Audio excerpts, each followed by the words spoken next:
জানিয়ে দিব অবশেষে চূড়ান্ত ঘোষণা দিল ভারত, প্রধানমন্ত্রী হয়েই দেশে ফিরবেন শেখ হাসিনা।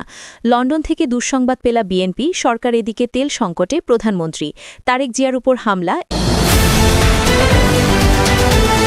এবার জানিয়ে দিব অতীতে কেউ ছাত্রলীগ করলেও এনসিপিতে যোগ দিতে পারবে, জানালেন নাহিদ ইসলাম। এতক্ষণ শুনছিলেন সংবাদ শিরোনাম, এখন থাকছে বিস্তারিত। তার আগে ভিডিওটিতে একটি লাইক দিয়ে কমেন্ট করে জানিয়ে দিন আপনি আমাদের ভিডিওটি কোন জেলা থেকে দেখছেন বা শুনছেন। বাংলাদেশের বর্তমান রাজনৈতিক প্রেক্ষাপটে নতুন করে আলোচনায় উঠে এসেছে শেখ হাসিনার সম্ভাব্য প্রত্যাবর্তন। এই বিষয়টি ঘিরে দেশ বিদেশে বিভিন্ন রাজনৈতিক প্রতিক্রিয়া তৈরি হয়েছে। বিশেষ করে ভারতের সাম্প্রতিক আনুষ্ঠানিক মন্তব্যকে কেন্দ্র করে আলোচনা আরও তীব্র হয়েছে। দীর্ঘ সময় পর ভারতের পক্ষ থেকে এমন মন্তব্য আসায় অনেকেই এটিকে একটি গুরুত্বপূর্ণ রাজনৈতিক সংকেত হিসেবে দেখছেন। তবে এই মন্তব্যের প্রকৃত অর্থ কী তা নিয়ে স্পষ্ট কোনো ব্যাখ্যা এখনও পাওয়া যায়নি। ভারত বাংলাদেশের রাজনীতিতে ঐতিহাসিকভাবে একটি গুরুত্বপূর্ণ প্রভাবশালী দেশ হিসেবে বিবেচিত, ফলে দেশটির যে কোনো আনুষ্ঠানিক অবস্থান স্বাভাবিকভাবেই গুরুত্ব পায়। বর্তমান পরিস্থিতিতে সেই মন্তব্যকে কেউ কেউ এমনভাবে ব্যাখ্যা করছেন যেন এটি ভবিষ্যৎ রাজনৈতিক পরিবর্তনের একটি ইঙ্গিত বহন করছে। তবে বাস্তবে এ ধরনের ব্যাখ্যা সম্পূর্ণ নির্ভর করে রাজনৈতিক বিশ্লেষণ ও দৃষ্টিভঙ্গির উপর। এদিকে বাংলাদেশ ন্যাশনালিস্ট পার্টি বিএনপিকে ঘিরেও নানা ধরনের চাপ ও সমালোচনার কথাও আলোচনায় উঠে এসেছে। বিশেষ করে লন্ডন থেকে আসা কিছু নেতিবাচক বার্তার প্রসঙ্গ উল্লেখ করা হচ্ছে। তবে এসব বিষয়ে নির্ভরযোগ্য ও আনুষ্ঠানিক কোনো সিদ্ধান্ত বা ঘোষণা এখনও স্পষ্ট নয়। রাজনৈতিক অঙ্গনে এমন পরিস্থিতি প্রায়ই তৈরি হয় যেখানে একটি পক্ষ অন্য পক্ষকে চাপে আছে বলে তুলে ধরতে চায়। জ্বালানি সংকট ও বিদ্যুৎ সমস্যার প্রসঙ্গও এসেছে। বলা হচ্ছে তেল সংকটের কারণে জনগণের ভোগান্তি বেড়েছে এবং এই অসন্তোষ রাস্তায় নেমে আসার মতো পরিস্থিতি তৈরি করেছে। তবে এ ধরনের পরিস্থিতিতে যে কোনো সহিংসতার দাবি অত্যন্ত সংবেদনশীল এবং যাচাই ছাড়া নিশ্চিতভাবে বলা কঠিন। জনগণের অসন্তোষ ও অর্থনৈতিক চাপ বাস্তব হতে পারে, কিন্তু তা সরাসরি কোনো নির্দিষ্ট ঘটনার সঙ্গে যুক্ত কিনা তা নিশ্চিত তথ্যের উপর নির্ভর করে। তারেক রহমানকে কেন্দ্র করেও রাজনৈতিক বক্তব্য সামনে এসেছে। তার নেতৃত্ব, সরকারের স্থিতিশীলতা এবং ভবিষ্যৎ রাজনৈতিক অবস্থান নিয়ে বিভিন্ন মতামত দেখা যাচ্ছে। কেউ বলছেন সরকার চাপের মুখে, আবার কেউ এটিকে রাজনৈতিক প্রতিপক্ষের প্রচারণা হিসেবে দেখছেন। বাস্তবতা হল বাংলাদেশের রাজনীতিতে ক্ষমতার প্রশ্ন সবসময়ই প্রতিযোগিতামূলক এবং পরিবর্তনশীল। অন্যদিকে আওয়ামী লীগের ভবিষ্যৎ নিয়েও আলোচনা তীব্র হয়েছে। দলটি কি দ্রুতই আবার রাজনৈতিকভাবে শক্ত অবস্থানে ফিরবে, এই প্রশ্ন এখন অনেকের মধ্যে। কিছু বিশ্লেষক মনে করছেন তাদের দীর্ঘদিনের সাংগঠনিক শক্তি এবং জনভিত্তি তাদের পুনরায় সক্রিয় হওয়ার সুযোগ দিতে পারে। আবার অন্যরা মনে করছেন বর্তমান রাজনৈতিক বাস্তবতায় ফিরে আসা সহজ হবে না। সাবেক অন্তর্বর্তী সরকারের উপদেষ্টা মাহফুজ আলমের বক্তব্য নিয়েও আলোচনা তৈরি হয়েছে। তিনি বলেছেন পূর্ববর্তী সরকারের কিছু কার্যক্রম চালিয়ে নেওয়া দরকার। এই মন্তব্যকে কেউ কেউ বাস্তববাদী দৃষ্টিভঙ্গি হিসেবে দেখছেন, যেখানে প্রশাসনিক ধারাবাহিকতা বজায় রাখার প্রয়োজনীয়তা তুলে ধরা হয়েছে। আবার অন্যরা এটিকে রাজনৈতিকভাবে গুরুত্বপূর্ণ বার্তা হিসেবেও ব্যাখ্যা করছেন। এদিকে আন্তর্জাতিক অঙ্গনেও বাংলাদেশের রাজনৈতিক পরিস্থিতি নিয়ে উদ্বেগের কথা উঠে এসেছে। বিশেষ করে ইউকে পার্লামেন্টে কিছু সদস্য বাংলাদেশের গণতন্ত্র, মত প্রকাশের স্বাধীনতা এবং রাজনৈতিক পরিবেশ নিয়ে প্রশ্ন তুলেছেন বলে জানা যাচ্ছে। এসব মন্তব্য আন্তর্জাতিক চাপ তৈরি করতে পারে কিনা সেটিও এখন আলোচনার বিষয়। আন্তর্জাতিক রাজনীতিতে এমন মন্তব্য প্রায়ই কূটনৈতিক প্রভাব ফেলতে পারে, তবে তাৎক্ষণিক কোনো পরিবর্তন ঘটায় না। শেখ হাসিনার প্রত্যাবর্তন নিয়ে যে বক্তব্যগুলো সামনে আসছে সেগুলো মূলত রাজনৈতিক বিশ্বাস, সমর্থন এবং প্রত্যাশার প্রতিফলন। কেউ মনে করছেন তার প্রত্যাবর্তন নিশ্চিত এবং তা শক্তিশালীভাবে ঘটবে।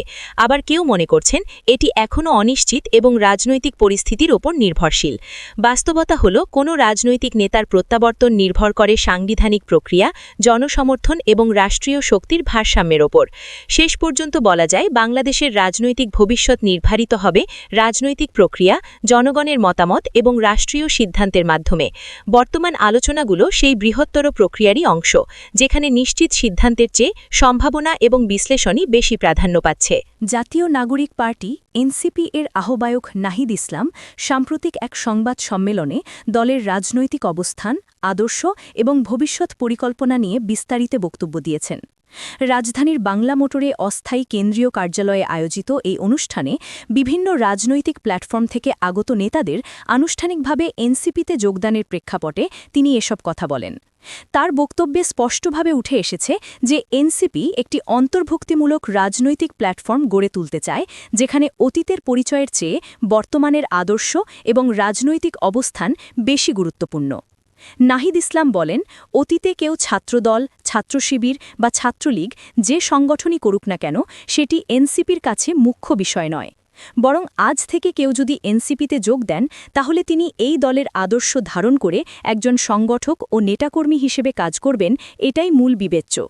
এই বক্তব্যের মাধ্যমে তিনি একটি নতুন ধরনের রাজনৈতিক সংস্কৃতির ইঙ্গিত দেন, যেখানে বিভাজনের পরিবর্তে ঐক্য এবং অভিন্ন লক্ষ্যকে অগ্রাধিকার দেওয়া হচ্ছে। তবে একই সঙ্গে তিনি স্পষ্ট করে দেন যে এনসিপি-এর এই উন্মুক্ততা সীমাহীন নয়। যারা অতীতে ফ্যাসিবাদী কর্মকাণ্ডে জড়িত ছিলেন, গণহত্যায় অংশ নিয়েছেন, চাঁদাবাজি বা দুর্নীতির অভিযোগে অভিযুক্ত, তাদের জন্য এই দলে কোনো জায়গা নেই। অর্থাৎ দলটি একদিকে যেমন নতুন মানুষকে স্বাগত জানাচ্ছে, অন্যদিকে নৈতিকতার একটি নির্দিষ্ট মানদণ্ড বজায় রাখতে চাচ্ছে। এটি রাজনৈতিকভাবে একটি গুরুত্বপূর্ণ বার্তা, কারণ এতে বোঝা যায় যে দলটি নিজেদের পরিচ্ছন্ন ভাবমূর্তি ধরে রাখতে সচেষ্ট। সংবাদ সম্মেলনে তিনি আরও বলেন, এনসিপি এমন একটি রাজনৈতিক দর্শন প্রতিষ্ঠা করতে চায় যেখানে দায় ও দরদের রাজনীতি গুরুত্ব পাবে।